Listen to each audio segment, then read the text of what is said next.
Raja Dangdut Rhoma Irama bersama beberapa musisi Indonesia menolak gugatan uji materi Undang-Undang Hak Cipta.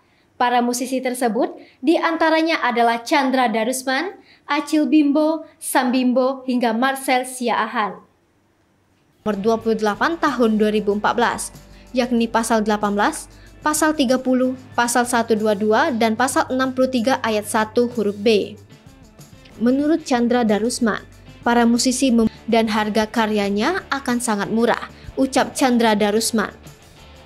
Adapun Pasal 18, Undang-Undang Hak Cipta Nomor 28 Tahun 2014 berisi tentang ciptaan buku dan atau semua hasil karya tulisan lainnya, lagu, dan atau musik dengan atau tanpa teks yang dialihkan dalam perjanjian jual putus dan atau pengalihan tanpa batas waktu.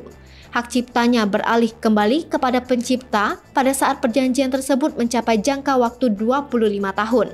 Sementara itu Pasal 30 berbunyi, karya pelaku pertunjukan berupa lagu dan atau musik yang dialihkan dan atau dijual hak ekonominya.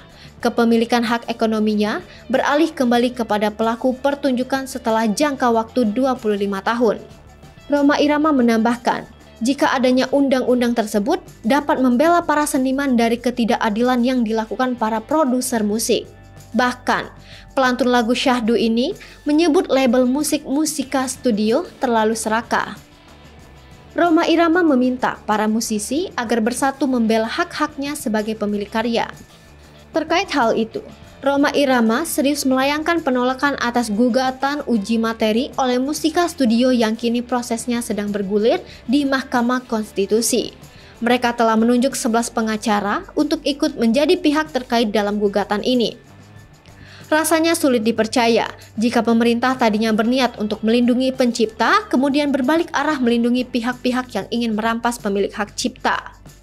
Menurut kami kecil kemungkinan upaya melegalkan penghisapan begini akan dikabulkan oleh Mahkamah Konstitusi, tutur Panji Prasetyo, salah satu kuasa hukum dari pihak Rhoma Irama dan kawan-kawan. Sebelumnya, permohonan uji materi Undang-Undang Hak Cipta telah diajukan Musika Studio ke Mahkamah Konstitusi melalui pengacara Otto Hasibuan pada 12 November 2021. Sidang perdana tersebut telah berjalan pada 13 Desember 2021 lalu. Rhoma Irama dan sederet musisi tanah air serta tim kuasa hukum saat melakukan konferensi pers penolakan uji materi Undang-Undang Hak Cipta di Studio Soneta, Depok, Jawa Barat, Jumat 24 Desember 2021. Hai pemirsa Sri Popo TV, jangan lupa komen, like, dan subscribe serta tonton terus berita-berita terupdate lainnya ya.